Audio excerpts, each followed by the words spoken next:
And I think what's really important here is who's on the play. That's a big part of this matchup for sure. Also, Sylvan Carey added Kassari with 4 copies in his list. And that's his most important card, especially with Kassari being on the draw for game 1. Easily. Chat's on the play, and we will be underway here in just a moment. Red White Aggro, most played deck in day 2 of our last 2 standard opens. We were in Washington, D.C., and when we were in Houston.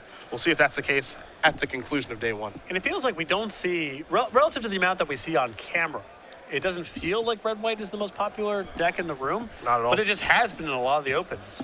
Well, the big thing here is there's not a lot of name players really playing. You think of D.C., Ross Merriam was one player, and of course Danny Goldstein in the finals of the tournament, but you don't see Brad and Todd and all those guys really playing Red White. I know Chris Vandermeter's gravitated that way. Selector author Mark Nestico, who won a PTQ with it, but we don't see him on the Open Series a lot because he's in the Florida area. So even though it's been putting up a lot of numbers, it's still waiting, I think, for that breakout finish, that big win.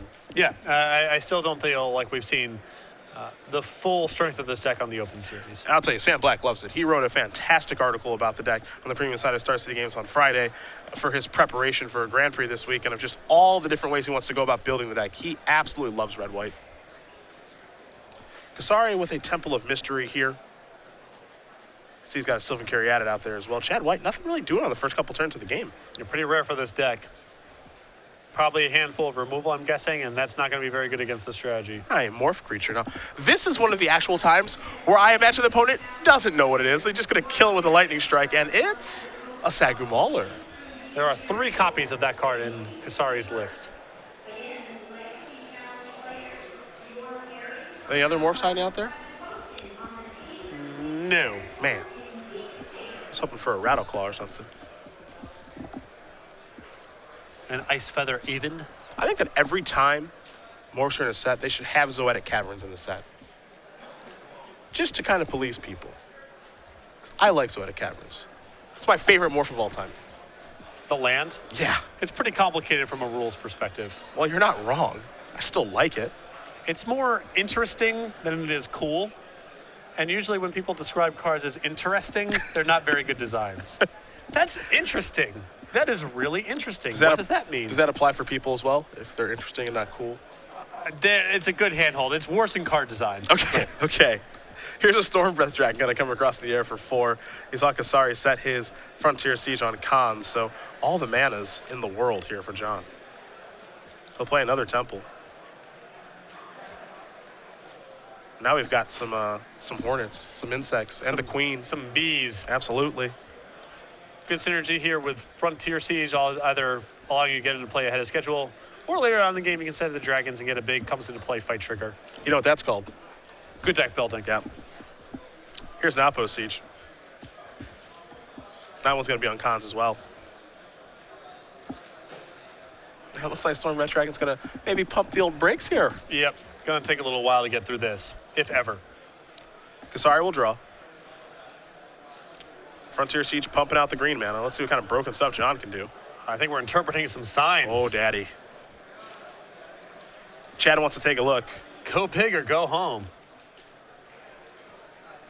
Now, my favorite thing with interpreting signs, sometimes you just got to roll the dice. Scry all 3 to the bottom. You only live once. Yeah, big fan. You know who told me he did that? This is really going to surprise you. Gerard Fabiano. That's correct. It was Gerard. It was Gerard who was interpreting all 3 to the bottom. But it looks like John's going to leave 1 on top. It's a copy of Kiora. So let's have a ball. So it was opportunity in that spot. Pretty powerful card. Not bad. Can't be too unhappy. Opportunity very powerful when your opponent's not up to very much. So can't be too mad about it. Adrian Sullivan also a big fan of Interpret the Signs in his blue-black control decks. He likes to play Liana, tutor for Interpret the Signs, draw Interpret the Signs for the turn, then tutor again for dig through time, and then cast Interpret the Signs. Wow. Yep. That is sweet. Here's some healthy attacks. Kassari doing a number on his opponent right now. Second main phase has more green mana thanks to the Frontier Siege. And now it's a Corsair. Take a look at the top card. Uh-oh. That's an Ichthos. Hello. Have we not gone big enough somehow? For John, there is no such thing as big enough. Yeah. Pretty big. Well, now this is the stage of the game where we jump from 9 mana to 16 mana, or whatever. and then start really doing some stuff. Top card of the deck is a Thornwood Falls. Lightning Strike is the card that has been revealed here to Outpost Siege. Outpost Siege may be a little outclassed right now. It's a powerful card, but It is. I've been very impressed when I've seen it in play. But it looks a little outclassed on this board. these two decks are not playing the same game at this stage. Not quite.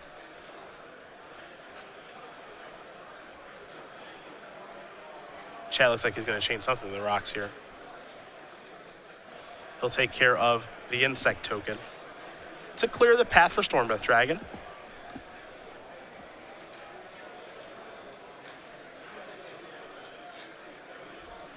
So when it comes to Dragon, Kassari's going to go down to 13. The follow-up perhaps is a Lightning Strike from the Outpost Siege. We'll see. Deciding how he wants to tap some mana here. There is the strike. Kassari's down to 10 now. Gonna be very tough to burn Kassari out, though. Of course, their crew fix, Thornwood Falls. Gonna be challenging. Not impossible, but challenging. Time for Kassari to untap, draw that Thornwood Falls. Take a look at the top card now. It's a Forest. We're in the draw step. That's where Chad will stop him. Wants to get an idea of what the card is there that Kassari was going to look at. It's a Forest, of course, so Valor Stance will take care, of course, during the draw step. Turn that Forest down. Although that's not even that bad for John, because John may prefer to play Thornwood Falls this turn anyway. Yeah. So it's probably the best thing to do with Valorous Stance at this point in the game anyway. The Indestructible Claw is probably not coming up against a blue-green deck, and you got to kill something, but Kassari's not too mad about it. Kassari going to tap some mana here. It's a Kiora.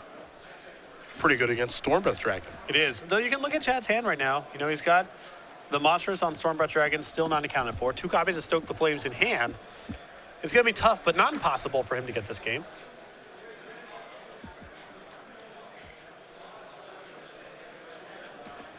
See what else John can put together. He'll play a Thornwood Falls. He'll gain a life. Just one. No Courser in play. He'll pass the turn back over to White. White will reveal a mountain next to the Outpost Siege, and he'll draw a card for the turn. It's a Chain of the Rocks. Mountain will come into play very quickly. That's the easy part of the turn. We'll see what else he can do. He'll just pass for now. Chad wants to get an idea of exactly when does the ability leave on the Kiora. Yeah, it's significant for his Stormbreath Dragon monstrous activation. Time to draw. And it looks like in the draw step. It says, how many cards do you have? The answer is currently is 5 for Kassari. So perhaps we see the monstrosity activation on Stormbreath. Seems like a pretty good spot. You know, John's not going to do something like cast Interpret the Signs while Chad has mana for Stormbreath Dragon available. And if 5 damage goes through, the 2 Stokes are in range. So this feels like a pretty good spot to go ahead and use the monstrosity ability. Looks like he agrees with you. Stormbreath Dragon, activate monstrosity.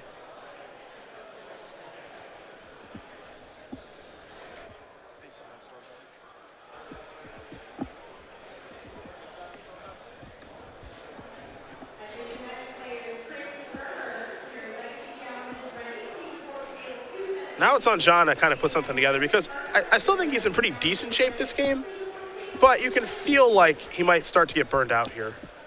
Well, I'm sure John is aware of what the risks are at this point. The board is pretty well locked up. It's very unlikely he dies to additional creatures. So he's going to do everything in his power to win the game as quickly as possible without playing into burn spells. Kiora will tick up, hit that Stormbreath Dragon. We'll go back White's way.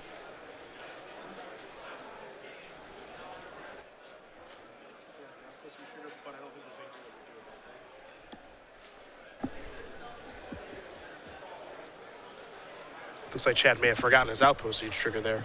Yep. And I think the reason that happened was because his turn's already sculpted out in his mind. He's got 7 mana plus a creature. I think he's going to go for double Stoke.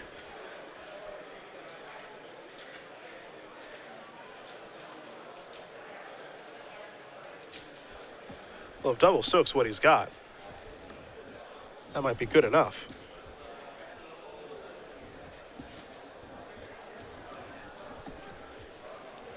And you can kind of actually trace this game back to that one turn where Kassari attacked with all of his creatures except for 1 insect. A Chain of the Rocks took care of that insect that, you know, Chad White might not have any use for outside of that interaction. And had Kassari maybe played a little bit more defense, he'd have 4 more life. It does feel like the 4 points of damage was avoidable, or you would at least have bled a second removal spell out.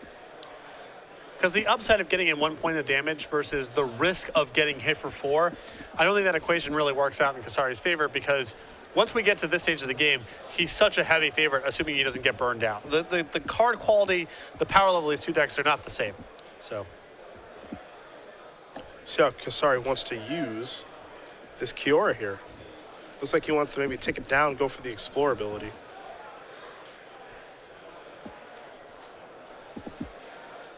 But you mentioned, looks like Chad does have 2 copies of Stoke the Flames in hand.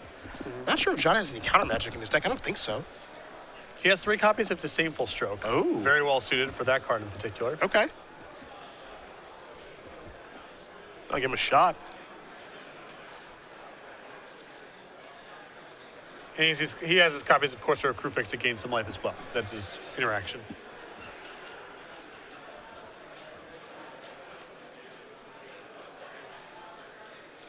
It'll tick up.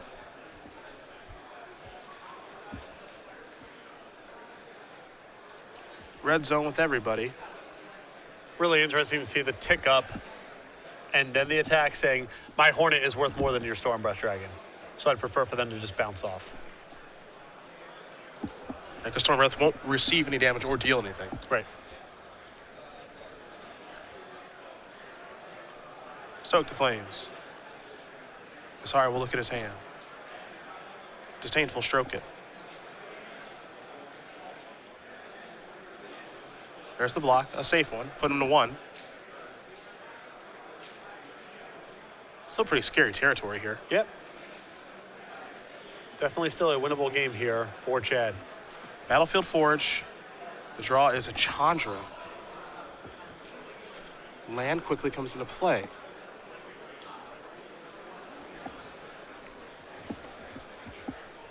Maybe Kassari gets out of this one alive. We'll see. He's got to Stoke the Flames and a Chandra in hand. We'll start by casting Stoke. Kassari's going to go down to 2. 1, 2, 3, 4. Stoke number 3. That will get the job done. Very nice. Chad White's going to win again in 1 here over John Kassari. 3 Stoke the Flames. Certainly necessary there. Red-White aggro up a game here over Blue-Green Ramp. And as you mentioned earlier, that attack from Kassari early on in the game, taking 4 points from the Stormbreath Dragon, that's probably the difference, because Kassari had a commanding presence on the board by the end of that game. He didn't kill him 1 turn earlier. As a result, Chad went into that turn on 1 life. And that extra turn, that extra draw step, that was the difference. We'll take a look at the sideboards here, and you get to have all the fun since you have Johns in front of you. 2 copies of Reclamation Stage, a Clever Impersonator, 2 copies of Nissa Worldwaker, 2 Briber's Curse, 4 Negates, 3 Nightlia's Disciples, 1 Back to Nature. I'll take the Negates and the Nightlia's Disciples. Probably the Reclamation Stages as well, as it does some work against Outpost Siege, and can also just trade with random Rattle Masters and Soulfire Grandmasters and the like. Can't forget about Chain of the Rocks, too. Another good point. Yeah. Other side of things, 3 End Hostilities, 2 Arrays, the Chandra Power Master, 3 Ash Cloud Phoenix, 2 Arc Lightnings, 2 Glare Heresies, and 2 copies of Wild Slash. The only card that really stands out to me here is the Ash Cloud Phoenix. Kassari's deck's not very good at blocking in the air outside of Hornet Queen, so it's a pretty good threat. It can also burn Kassari out. I think the 1 copy of Chandra is also fine for the matchup. Just another copy of Outpost Siege, essentially. Outpost Siege just continues to impress. Really like that card. So underlooked, too, at the beginning. It's funny because a lot of people did have the initial reaction of this just seems like a worse Chandra, but you can cast Outpost Siege when you're behind on the board. The same is not true of Chandra or a lot of Planeswalkers, and just being able to cast it no matter what the board looks like that's a huge power. I'm not saying it's necessarily a better card than Chandra. They have different strengths and weaknesses, but Outpost Siege definitely has some merits that Chandra does not, even though on the surface they look like very similar cards. Well, let's talk SCG game night. I know that some wonderful people on Twitter mentioned that my wolf friend was upside down. I got it taken care of, but sometimes old Boomer just wants to go for a run. Yeah, he's his own creature, you know? You got to let him roam sometimes. Yep. Anyhow, this is the February kit. Every month we come out with new pins and tokens to give out. Doesn't matter what the format is, run it any day of the week that you want, sanctioned or unsanctioned. Just get players into your store for some fun and friendly magic. It's a little too late to get signed up for the March kit, but if you want to get signed up for April, head over to StarCityGames.com/game night or contact your Star City Games organized play representative. Trying to control a wolf is just a bad idea. It's true. I've seen the gray. it's a bad idea. For the record, don't go see that movie. The Gray? Yeah. I do not know what that is. It's a movie about wolves. Can you infer that from what I'm talking about? Now, yes. Okay, good. Liam Neeson. Okay. Right? You would think. You would think. Does he have to go rescue a wolf? No, so he's under attack from wolves. So he is, I believe he works in Alaska, and he was on a plane that crashed, trapped in the dead of winter, making his way through the dead of winter in Alaska with no hope in sight, and then wolves attack him and his crew. Liam Neeson catches some really bad beats. Actually, I think that's... Daughter gets kidnapped all the time. Frickin' just airplane crashes and wolves are there. I think these are his choices. He chooses these roles. No, I mean, the actor is regularly in positions of danger, which he then gets to extract himself from, often in exciting ways. So this one, spoiler alert for all of our viewers who may have wanted to see The Gray, it's one of the most depressing movies of all time because at no point during the movie is he able to get out alive. Zero. And you know what happens at the end of the movie? He gets killed by wolves. Sweet. That is horrible. You don't like There wasn't bad even endings? like a glimmer of like, yes, he's going to get out of this. He's figured out a way. There's smoke coming from an imaginary cabin. Nothing. It's good. You Just know why? the wolves destroy him at the end of the movie. Because that's what would happen in real life. First of all, if your airplane crashed, you probably wouldn't survive the crash. Second, if it happened in somewhere in the dead north of Alaska or in the northern territory of Canada or wherever this movie is, you would be killed by wolves. It's actually the best case scenario, probably easier than freezing to death. So I can appreciate trying to stay true to reality because that's how it would play out. I see. So do you want to go see this movie, or have I already given it away? I would not ever go see this movie. Okay, you're much smarter than I. I paid money to see this movie. Would never watch it. Not smart. But you know what? I can appreciate the work they were trying to do. Which is just, let's put Liam Neeson in some action movie and just let the money roll in. Just let him go. Yeah, some pretty noble artistic goals with that one. That's what Liam Neeson does now. Thank goodness they keep on cranking out movies like that.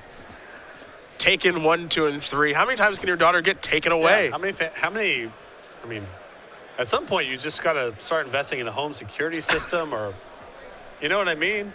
Like the second time your daughter gets kidnapped, shame on you, I guess. The third time, shame on me. Indeed. A Thornwood Falls here will bring John up to 21. That's how he'll start game number 2. There's a mountain from Chad and a passing of the turn. Darksteel Citadel into Sylvan Caryatid. Things I thought I'd be saying today. Yep, that's for synergies with Nissa, as we mentioned earlier. That's Make correct. that thing indestructible. Good luck.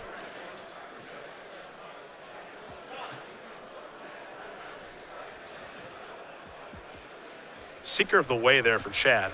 Here's another Thornwood Falls for John. And a morph. Could be anything. Absolutely.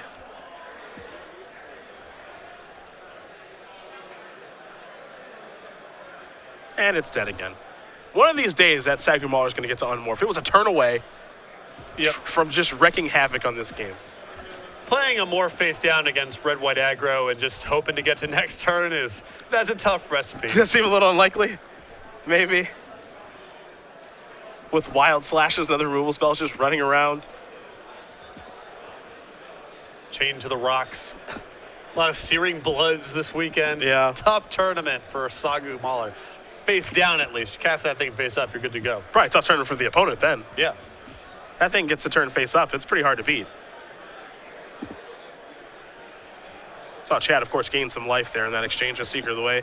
Did trigger its prowess, which means it also had lifelink. Kassari with 3 lands, a mana accelerant there, and Sylvan Caryatid. And, well, here we go again. Running it right back. And dead again. Sagu Mauler really, really wanted to get the opportunity to play, not being given the shot. This has not been a great feature match for Sagu Mauler. Not really. It has not been great. Here comes White with another attack for 2. There's a land passing the turn back. So it does make you question the use of Wild Slash then, because then he missed out on the trigger for Seeker. Well, if he had a 4-mana spell in hand, was hoping to draw a land that came into play untapped, I think that's fine. Sure. And the upside is I get Chandra or Outpost Siege in play a turn earlier. I would roll the dice, for sure. Oh, so now some people on Twitter are telling me that it's left up in the air on if he died or not to the wolves. Is the final sim him being attacked by wolves? So it's like a wolf versus him, and I believe he's got like some glass like roped onto his hands. He's built like some brass knuckles out of glass and just like a wolf growling at him, and then some very intense facial shots, and then the movie cuts to black. Like we don't know what happened. Right. I'm gonna go ahead and put Wolf as heavy favorite in that match. Heavy favorite. It's really. It's Lands versus Storm. It's not 100%, but I'm never betting on the land side of the table. Yeah, it's Sagumala versus Red-White Aggro. Right. That's what it is. It's 90-10 in favor of Red-White Aggro. Listen, if you play Sagumala face up, that's pretty powerful against them. Can't kill it, can't attack through it. Right. If Liam Neeson finds a gun in Alaska, he's probably okay against the wolf. Well, I imagine he still freezes to death. I don't know how you escape that. Through will alone. That's how these things work. Yeah. Land number 5 is a Yapamaya Coast. Here's a Chandra, a trigger.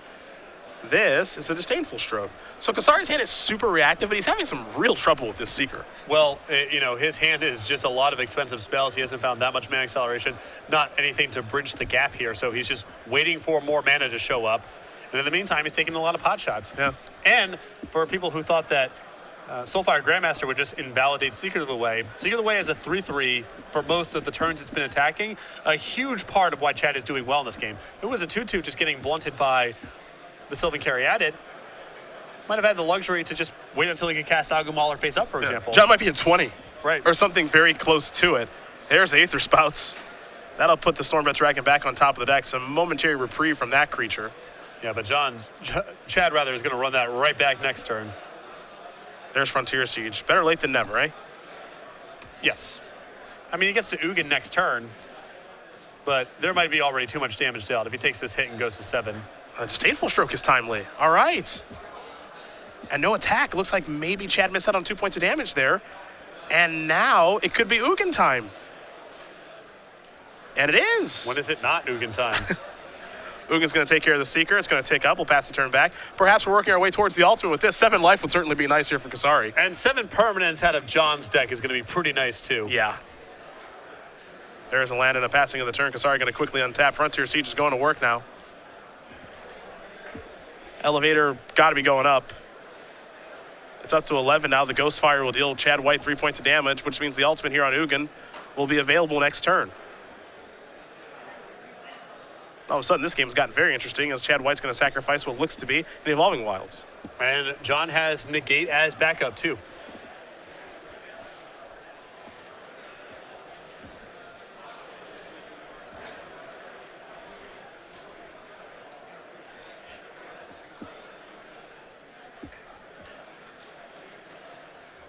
So it was looking like a terrible game. Oh, no. Is this another? This is a morph feature match.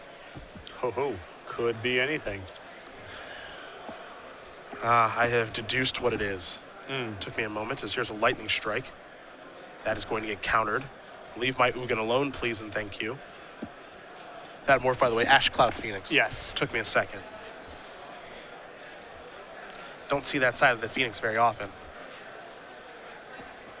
Another Lightning Strike here in Chad's hand. I know he doesn't want to have to Lightning Strike that Ugin, but you also don't want that thing to go ultimate, my friend.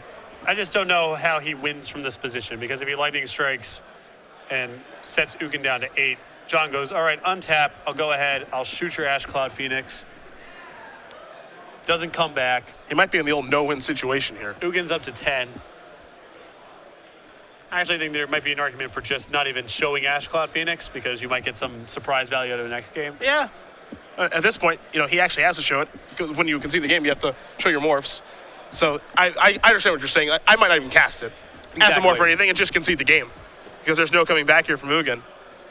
And John said, come on, man, just let me go ultimate. Nope. Let me get those cards, gain that life, put 7 permanents into play. Don't you want to see what my deck can do? And Chad said, I'm good. I'll never do it. I'll never let the opponent in a feature match just get to have fun at my expense. No chance. Like the concession there. Your classic move by you. Yep. Got to get out of there as soon as you can.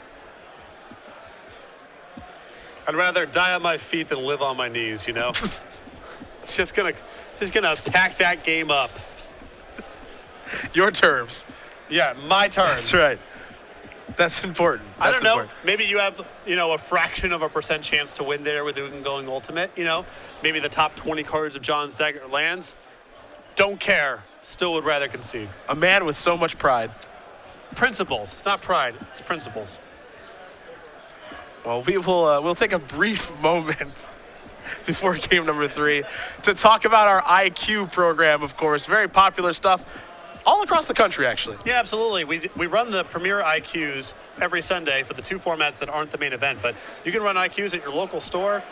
There's all different sorts of tiers for them, depending on, how long you've been with the Star City Games program and how large you anticipate the tournament being. And we send out these kits with exclusive play mats, dice bags, pins, premium vouchers for people who are either attending the event or finishing the top 8. A great route for players to either get involved with more local organized play, qualify for the Invitational, or in some cases, qualify for the Players' Championship. That's what it's all about. We had some players do that last year. IQ certainly helped. Jim Davis playing IQs this weekend. Absolutely. He knows. He wants to go back. Crew? Yeah, he wants to go back to that Players' Championship. Logan Mai, Stephen Mann, that helped them get there too. So you can get these in your store. Not hard to do. StarCityGames.com for more information. As more people are chiming in about The Gray, I've really stirred something up here.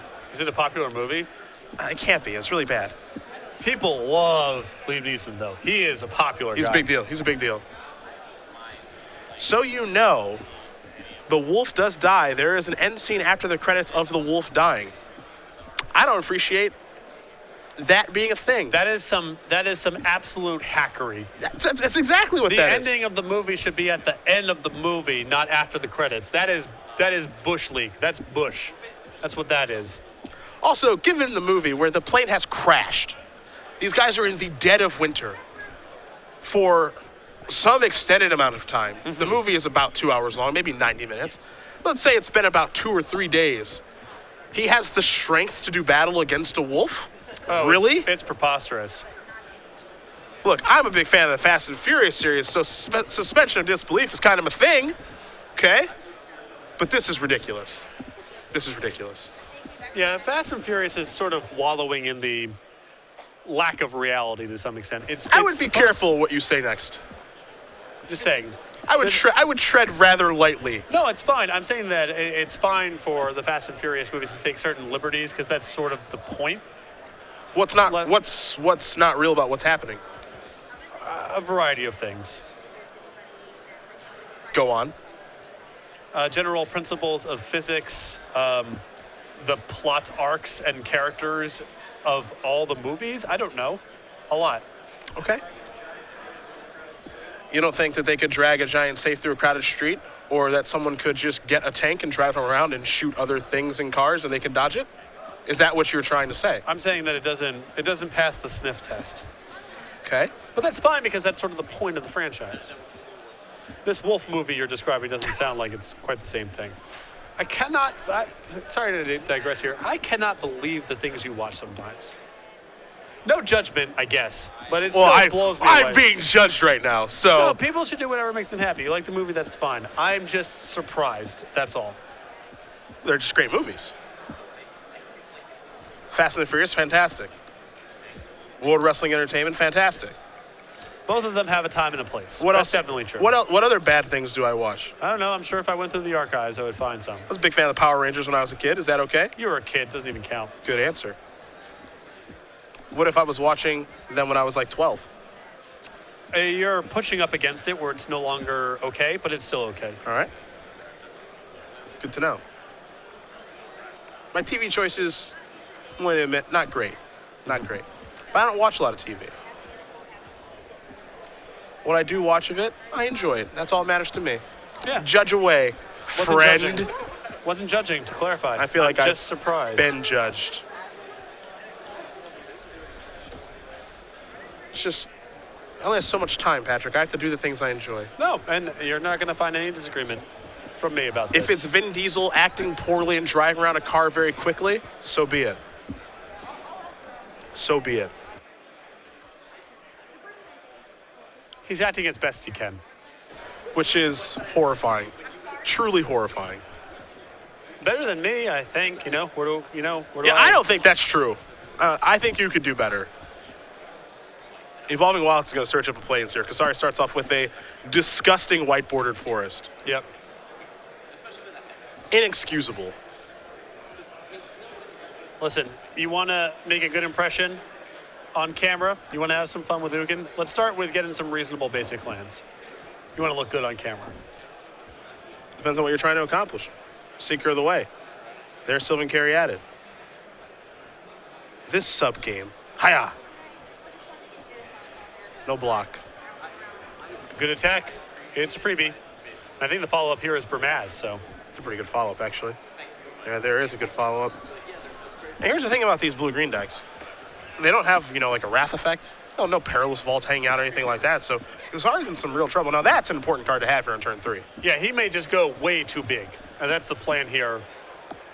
Even if he can't answer Chad's board conventionally, he can just ramp to a fast Ugin. And as we saw last game, Kassari was getting rocked the whole time. Oof, but a timely erase is going to take care of the Frontier Siege. That's also going to trigger the Seeker. And now here's a big attack for 7 points of damage. This is a disaster now because John was already behind on the board, and his real big way of catching up is something like Ugin or Hornet Queen. Yep. And now that's been pushed off for at least a couple turns. You have to imagine the plan was to go from 2 mana to 4 mana to 7 to play the Queen, and that would be the roadblock, and that just got blown up real bad by erase.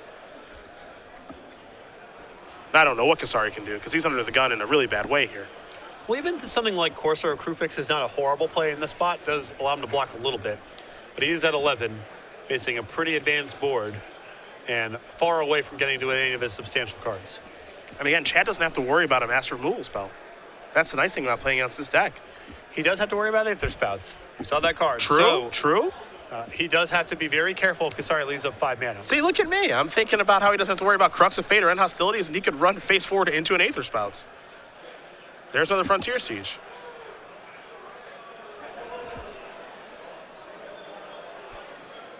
See, Kassari wants to play the Elvish Mystic in his hand. He will. Looks like he'll have to tap, I believe, his Caryatid to cast. No, he gets the green mana. Yeah, he gets it right away. Yep, my fault. Both of the main phases.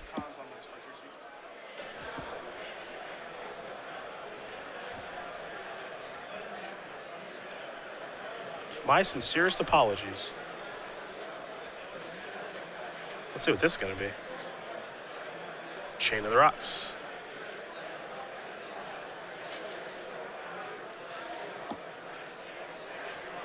You can see Stoke the Flames in hand. I believe Arc Lightning as well. Just a lot of burn now in Chad's hand, and even with Ugin, even if John has Ugin or Hornet Queen next turn, it might not be enough.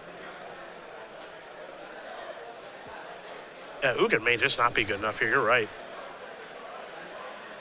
And with 2 spells played, Seeker's a 4/4, so blocking that might be out the window. I mean, Kassari just might have to chump block, period, because could he take 4 from the Seeker and 3 from Burmaz? I don't think so. Yeah, he's on 8 right now, so he has to block one of the big ones. Yep. If you're going to block one of the big ones, you have to block the biggest one, I think, right, which is the Seeker. Take 5, go to 3, and there's a Stoke to finish it up. There's your block. Caryatid's going to bite the dust. White's going to gain some more life. You see the Stoke the Flames in his hand. He'll pass the turn back, sitting pretty comfortably. Kassari will draw. He'll get some mana from Frontier Siege here in the first main phase. Second one, too, if we get there. There's Nykthos. There's a Hornet Queen. Unfortunately for John, it's just too slow. There's Stoke the Flames. That's going to get the job done. Chad White's going to beat John Kassari here 2-1. Red-White Aggro will take care of Blue-Green Ramp. Red-White Aggro isn't a deck that we see a lot of on camera because I don't see a lot of name players playing in our tournaments. But that's how good the deck is. As the deck isn't endorsed by a lot of name players, and it's still destroying people. So, that match is a perfect summary of why Red-White Aggro decks are good and why aggro decks can be good in general.